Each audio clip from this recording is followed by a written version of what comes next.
Good morning friends. चलिए दोस्तों शुरू करते हैं आज की नई वीडियो वियना संधि।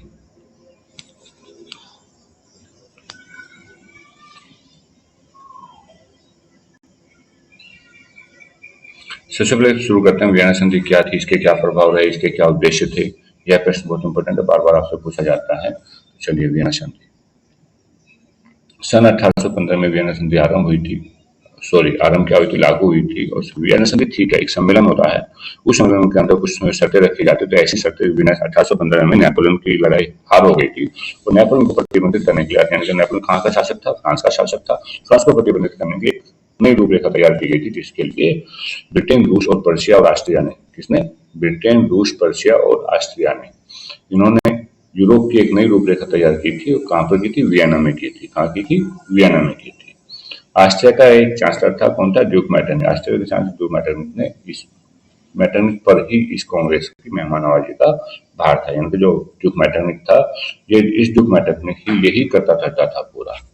इस मीटिंग में वियना संधि का खाका तैयार किया गया, तो जिसका मुख्य उद्देश्य था, क्या लक्ष्य था, मुख्य लक्ष्य था नेपोलियन के काल में यूरोप में आए अधिकांश बदलाव को बदल देना। तो नेपोलियन ने जो भी बदलाव किए हैं यूरोप के अंदर, नेपोलियन ने फ्रांस का शासक रहते हुए जिन क्षेत्रों को विजित किया है, जो भी अपने उपनिवेश बनाए हैं, उन उपनिवेशों में अधिकांश बदलाव को बदल देना।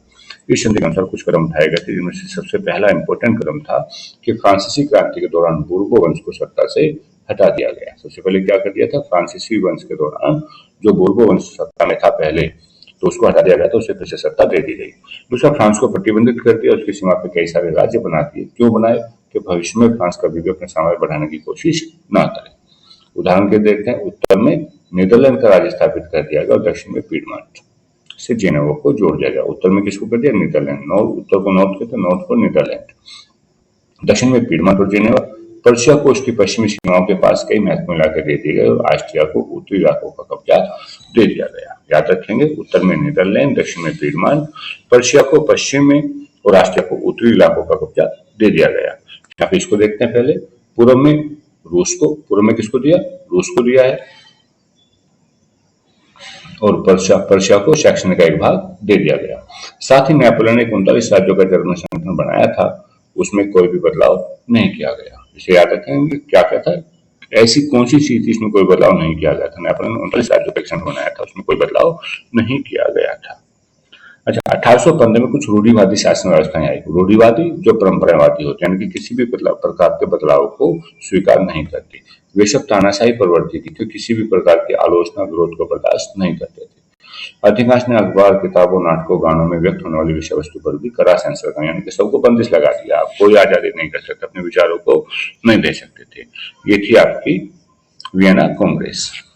चलिए दूसरा प्रश्न देखते हैं। पूछा जाता है ग्रीन बंधु कौन थे, उन्होंने क्या काम किया, राष्ट्र निर्माण में उनका क्या योगदान था। तो जैसा कि आप जानते हैं, ग्रीन बंधु ग्रीम फेरी टेल्स, यानी कि लोक कथाएं, ग्रिम्स की क्या थी, फेरी टेल्स, ग्रिम लोक कथाओं के लिए फेमस थे। उन्होंने फेरी टेल्स नाम से अपनी पुस्तकों का प्रकाशन कराया था। दो भाई थे, जैकब ग्रिम और विलियम ग्रिम। दो भाई थे, तो भाई को क्या कहते हैं, बंधु कहते हैं। इनका जन्म बताएंगे सबसे पहले। 1785-1786 में कहाँ पर हुआ था, जर्मनी के हनोवर शहर में हुआ था। और जिसमें दोनों भाई कानून की पढ़ाई कर रहे थे। क्या कर रहे थे, कानून की पढ़ाई कर रहे थे। तो इन्होंने शौक हुआ इनको कि भाई हम भी पुरानी लोक कथाएं इकट्ठा करेंगे। इन्होंने पुरानी लोक कथाएं इकट्ठा करना शुरू कर दिया। लगभग 6 साल तक ये गांव गांव जाते रहे, इस काम को करते रहे और लोगों से बात करते थे। और पीढ़ी से चली आई जो भी लोक कथा होती थी, जो भी उनकी जानकारी नहीं होती थी, वो उसे लिख लेते थे। क्या करते थे, लिख कर रखते थे। और जब लिख कर रखते थे तो उन्हें बच्चों को, बड़ों को सुनाते भी थे, तो वो उन्हें पसंद आने लगी। सबसे पहले उन्होंने अपना कहानियों का संग्रह जो प्रकाशित किया वो 1812 में किया। कब किया, 1812 में किया। बाद में दोनों भाई उदारवादी राजनीति में सक्रिय हो गए। पहले मतलब इन्होंने कहानियां लिखी, कहानियां लिखा, वो प्रसिद्ध की जाने लगी। दोनों भाई थोड़ा फेमस हो गए तो राजनीति में सक्रिय। और राजनीति कौन सी, उदारवादी। उदारवादी मतलब सभी के लिए आजादी, जो मध्यम वर्ग की मांग थी, उसकी और ये सक्रिय हो गए। प्रेस की स्वतंत्रता, यानी कि जब ये प्रिंट कराते थे तो प्रिंट कराते प्रेस की स्वतंत्रता चाहते थे। प्रेस की स्वतंत्रता आंदोलन में इन्होंने विशेष रुचि भी ली थी। और इसी विषय में 33 खंडों में जर्मन भाषा का शब्दकोश भी प्रकाशित कर दिया था। कितने खंडों में, 33 खंडों में। उसके बाद जर्मन संस्कृति के लिए कुछ लोग, जो फ्रांस को जर्मन संस्कृति के लिए खतरनाक समझते थे, उनका मत था किनकी लोक कथाएं असली हैं और सच्ची जर्मन भावनाओं की पुष्टि करती है। जो लोक कथाएं क्या करती हैं, सही सच्ची जर्मन भावना की पुष्टि करती है। तो लोक कथाएं इकट्ठी करने और जर्मन भाषा को विकसित करने के लिए अपने प्रयास और ज्यादा मेहनत करने लगे। तो ये क्यों करते थे, फ्रांसीसी प्रभुत्व का विरोध करने के लिए और जर्मन राष्ट्रीय जर्मन पहचान को की करने में व्यापक योजना का हिस्सा मानते थे। अपने आप को बहुत इंपॉर्टेंट मानते थे कि हाँ हम लोग इकट्ठा कर रहे हैं, इसको सब लोग करते हैं, सब लोग करते हैं तो जर्मन भाषा का प्रचार और प्रसार करते हैं, ऐसा ये लोग मानते थे। चलिए अगला प्रश्न है जूसेppe गैरिबाल्डी। जूसेppe गैरिबाल्डी इटली का क्रांतिकारी था। कौन था? इटली का क्रांतिकारी था। बहुत इंपॉर्टेंट है, पूछते हैं जूसेppe गैरिबाल्डी, जूसेppe मैस्सिनी आपको आगे बताएंगे। तो इटली के स्वतंत्रता सेना, इसका जो जन्म होता है 1807 में होता, मृत्यु हो गई थी 1882 में। कौन था? स्वतंत्रता सेनानियों में स्वतंत्रता क्रांतिकारियों का सबसे मशहूर व्यक्ति है गैरिबाल्डी।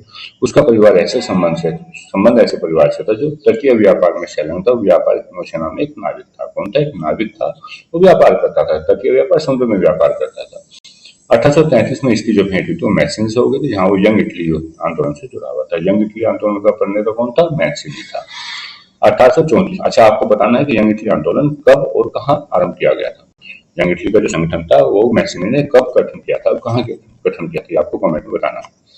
1834 में पीडमॉन्ट के गणतंत्र विद्रोह में उसने भाग लिया और यह विद्रोह कुचल दिया गया था। क्या हुआ था? विद्रोह कुचल दिया गया। विद्रोह होते कुचलने के लिए। चलिए आगे देखते हैं। जब विद्रोह कुचल दिया गया तो इसको कहाँ जाना पड़ा? दक्षिण अमेरिका जाना पड़ा था। कहाँ भागना पड़ा? दक्षिण अमेरिका भागना पड़ा, जहाँ पे कहाँ कब तक रहा? 1848 तक रहा। उसके बाद 1854 में उसने विक्टर मैनुअल द्वितीय का समर्थन किया, तो इटली के राज्यों को जोड़ने का प्रयास कर रहा था।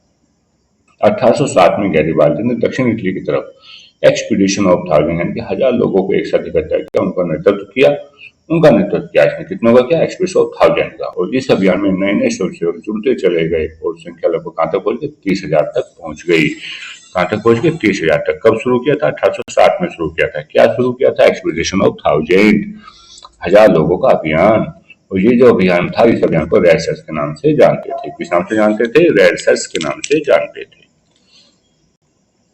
1867 में इसके नेतृत्व में, किसके? गैरिबाल्डी के नेतृत्व में, ये जो रेड सर्च की एक सेना थी, ये सेना पेपल के राज्यों से लड़ने के लिए रोम में चली गई। रोम में इटली के एकीकरण, रोम क्या था? इटली के एकीकरण में अंतिम बाधा थी। यहाँ एक फ्रांसीसी सैनिक टुकड़ी तैनात थी और रेड सर्च फ्रांसीसी और पेपल सेना के सामने नहीं टिक पाए थे। रेड सर्च कहते फ्रांसीसी और पेपल सेना के सामने टिक नहीं पाए थे। कोई बात नहीं, लेकिन 1870 में जब वर्षा के युद्ध के बीच फ्रांस ने रोम से अपने सैनिक हटा लिए, तब जाकर पेपल अंततः इटली में सम्मिलित हो गया था। तो ये इनका प्रयास था, इसे याद रखेंगे। ये थे, नाम था जूसेppe गैरिबाल्डी। अच्छा, कुछ प्रतीकों के अर्थ। जब यूरोप में राष्ट्रवाद चल रहा था तो कुछ प्रतीक थे, उन प्रतीकों के कुछ अर्थ थे। जैसे टूटी हुई बेड़ियां, जब बेड़ियां टूट जाती हैं, बेड़ियों से क्या करते हैं? बंधन करते हैं। बंधन मुक्त हो गया, कैद से आजादी मिल गई, तो ये क्या होगा? आजादी मिलना। बादशाह कवच, जो जर्मन साम्राज्य था उसकी ओर प्रतीक शक्ति था, उसे बादशाह कवच कहते थे। ब्लूत पट्टियों का मुकुट, ब्लूत पट्टियों का मुकुट बहादुरी का प्रतीक होता है। तलवार, जब तलवार निकलती है तो मुकाबला होता है, तलवार निकलती है तो मुकाबला होता है, तो मुकाबले की तैयारी हो गई। और तलवार पे हम कैथन ग्राल लपेट देते हैं, तलवार को म्यान में रख देते हैं, तो क्या होता है? शांति होती है। में झगड़ा नहीं करना है, शांति करनी है, तो क्या हो गया? शांति की चाह हो गई। लाल, काला और सुनहरा तिरंगा, लाल, काला और सुनहरा तिरंगा, तिरंगा तो झंडा ही होगा ना। और कब यूज किया गया? 1848 में उदारवादी और राष्ट्रवादियों का झंडा, जिसे जर्मन राज्यों के ड्यूक्स ने प्रतिबंधित कर दिया था। वह था तिरंगा। उगते हुए सूर्य की किरणें, तो उगता सूर्य हर एक दिन में नया दिन आता है, नया दिन यानी कि नए युग का सूत्रपात। अगला प्रश्न इंपॉर्टेंट तो सारे ही हैं ये, वैसे हम बात नहीं कर रहे, आपको इंपॉर्टेंट की बात कर रहे हैं। तो जर्मन एकीकरण की प्रक्रिया का संक्षेप में पता लगाइए। जर्मन एकीकरण, जर्मन एकीकरण क्या था भाई? जर्मनी का एकीकरण करना। जर्मन एकीकरण की मांग के दौरान क्या हुआ? संविधान, प्रेस की आजादी, संगठन बनाने की स्वतंत्रता जैसे सिद्धांतों का विकास होने लगा था। किस किस का? जर्मन एकीकरण की मांग के साथ साथ क्या होता? संविधान बनाया जाए, प्रेस की आजादी की जाए और संगठन बनाया जाए, ऐसे स्वतंत्रता के सिद्धांतों का विकास हुआ। संसदीय व्यवस्था स्थापित करने की पृष्ठभूमि तैयार की जाने लगी। संसदीय व्यवस्था, जो भी हम काम करेंगे संसद से बनाएंगे, यानी कि लोगों के द्वारा विचार बनाए जाएंगे। जर्मन लोगों में 1848 ईस्वी के पहले राष्ट्रीयता की भावना जागृत हो चुकी थी। कब हो गई थी? 1848 से पहले ही हो गई थी। और राष्ट्रीयता की भावना का मध्यम वर्ग के जर्मन लोगों में बहुत अधिक थी। आपने सुना होगा 1848 को उदारवादी क्रांति, वह जर्मन से ही संबंधित है। सॉरी, उसके बाद ही जर्मनी का शुरू हो जाता है। 1860 में क्या किया जर्मन संघ ने? विभिन्न इलाकों को जोड़कर के यूनिवर्सिटी संसद द्वारा शासित राष्ट्र राज्य बनाने का प्रयास किया गया विलियम फ्रेडरिक के नेतृत्व में। क्या था ना, विलियम फ्रेडरिक जब उसने मना कर दिया था, नहीं भैया मैं तैयार नहीं हूँ सुनने के लिए, डर गया था प्रशा से, ऑस्ट्रिया से डर गया था। चलिए, राष्ट्र राज्य की सुधारवादी विचारधारा को राजशाही व खोज ताकतों के विरुद्ध कड़ी चुनौती का सामना करना पड़ा। कौन सी सुधारवादी विचारधारा को? जो 1860 में संसद बनाने की प्रक्रिया शुरू की थी, उस प्रक्रिया को उन्होंने पर्सा, लेकिन उसे क्या था, पर्सा के बड़े बड़े भूस्वामियों का भी समर्थन प्राप्त कर लिया था। जर्मनी के एकीकरण में पर्सा का बहुत बड़ा हाथ है। पर्सा ने राष्ट्रीय एकीकरण के आंदोलन का नेतृत्व संभाला और इसे नई दिशा प्रदान की। विलियम काइजर ने नेतृत्व संभाल लिया था और नई दिशा प्रदान की गई थी। पर्सा का प्रधानमंत्री था ऑटोमान बिस्मार्क, जिसे इस प्रक्रिया का जनक कहा जाता है, जिसने पर्सा की सेना और नौकरशाही की मदद ली थी। लगातार 7 वर्ष तक ऑस्ट्रिया, डेनमार्क और फ्रांस से 3 युद्ध होते रहे और इन युद्ध में जब पर्सा की जीत हुई तब कहीं जाके जर्मनी की एकीकरण की प्रक्रिया पूरी हुई थी। 18 जनवरी सन 1871 को वर्साई में राजा विलियम काइजर प्रथम को क्या हुआ, जर्मनी का सम्राट घोषित किया गया था। कब किया गया? 18 जनवरी 1771 को किया गया। जर्मन राज्यों के राजकुमार, सेना के प्रतिनिधि और प्रमुख मंत्री ऑटोमान बिस्मार्क समेत जो भी महत्वपूर्ण मंत्री थे, इन सबकी बैठक वर्साई के महल में हुई। वर्साई का महल उस समय ठंडा था, कब था? जनवरी, सर्दी थी, तो बड़े से इस महल के दौरान हुई और पर्सा के काइजर विलियम प्रथम जो पर्सा का राजा था, उसे नए जर्मन साम्राज्य की घोषणा कर दी गई। इस प्रकार जर्मन राष्ट्र का एकीकरण हुआ। इस प्रक्रिया में जब जर्मन राष्ट्र का एकीकरण हो गया तो पर्सा क्या हुआ, राज्य का एक प्रमुख शक्ति केंद्र के रूप में आ गया था। चलिए अगला प्रश्न देखते हैं। अपने शासन वाले क्षेत्रों में शासन व्यवस्था को ज्यादा कुशल बनाने के लिए नेपोलियन ने क्या बदलाव किए? शासन वाले क्षेत्रों में नेपोलियन ने क्या बदलाव किए? तो नेपोलियन के बदलाव की बात करते हैं। प्रथम काउंसिल रूप में, प्रथम काउंसिल, सबसे पहले नेपोलियन क्या था? प्रथम काउंसिल था। उसने फ्रांस में काफी सारे सुधार किए थे और क्रांति के दौरान पुराने सामाजिक, राजनीतिक, धार्मिक व्यवस्था को समाप्त कर दिया गया था। नेपोलियन ने अपने शासन वाले क्षेत्रों में कुछ अन्य सुधार भी किए थे। सबसे पहले सामाजिक समानता स्थापित करने के लिए, सामाजिक समानता को यानी सबको बराबर करना चाहता था, सबको एक समान देखना चाहता था। उच्च और निम्न वर्ग के बीच में जो अंतर था वह अंतर समाप्त कर दिया। जो पादरी, कुलीन और साधारण वर्ग के लोगों के बीच में अंतर होता था, उस अंतर को समाप्त करने की कोशिश की। प्राचीन सामाजिक, राजनीतिक और धार्मिक व्यवस्था को समाप्त कर दिया गया। जो पुरानी व्यवस्थाएं थी उन्हें समाप्त कर दिया। रूढ़िवादी व्यवस्थाओं का विरोधी था, उन्हें समाप्त कर दिया गया। शहरों में कारीगरों के जो श्रेणी संघों का नियंत्रण था, उस नियंत्रण को हटा दिया गया। यातायात और संचार व्यवस्थाओं में सुधार किया गया।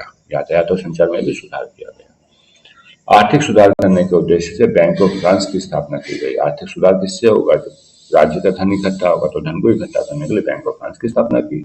उसने दंड विधान को कठोर बनाया। जो भी गलती करेगा उस पर पनिशमेंट दी जाएगी। दंड विधान को कठोर बनाया। शिक्षा की उन्नति के लिए क्या किया? यूनिवर्सिटी ऑफ फ्रांस की स्थापना कर दी। शिक्षा को बढ़ाने के लिए यूनिवर्सिटी ऑफ फ्रांस की स्थापना की, जहाँ पे क्या पढ़ाते थे? लैटिन, फ्रेंच, साधारण विज्ञान और गणित की शिक्षा दी जाती थी। कैथोलिक धर्म को राजधर्म बनाया गया। कैथोलिक धर्म को राजधर्म बनाया गया। 1804 में नेपोलियन संहिता ने जन्म पर आधारित विशेष अधिकार समाप्त कर दिया। 1804 में नेपोलियन संहिता, जिसको नागरिक संहिता कहा जाता है, इसने जन्म पर आधारित विशेष अधिकार को समाप्त कर दिया था और इनका एक कानून के समक्ष समानता और संपत्ति के अधिकार को भी सुरक्षित बनाया था। समान कर प्रणाली लागू की गई और प्रतिष्ठा मंडल स्थापित करके प्रतिष्ठान लोगों को सम्मान देना चाहता था। तो जो विद्वान थे, कलाकार थे, देशभक्त थे, उनको सम्मानित किया गया। डच गणतंत्र स्विट्जरलैंड और इटली में, डच गणतंत्र स्विट्जरलैंड, इटली और जर्मनी में नेपोलियन ने प्रशासनिक विभाजनों को सरल बनाया। नंबर 11, सामंती व्यवस्था को समाप्त किया गया। भूदासत्व और जागीरदारी शुल्कों से मुक्ति दिलाई गई। इस प्रकार नेपोलियन के सुधारों ने किसानों, कारीगरों, मजदूरों और नए उद्योगपतियों ने क्या किया था? सुधारों से सभी ने स्वतंत्रता प्राप्ति का उत्सव मनाया था। चलिए दोस्तों, आज के लिए इतना ही, बाकी अगली वीडियो में। Thank you.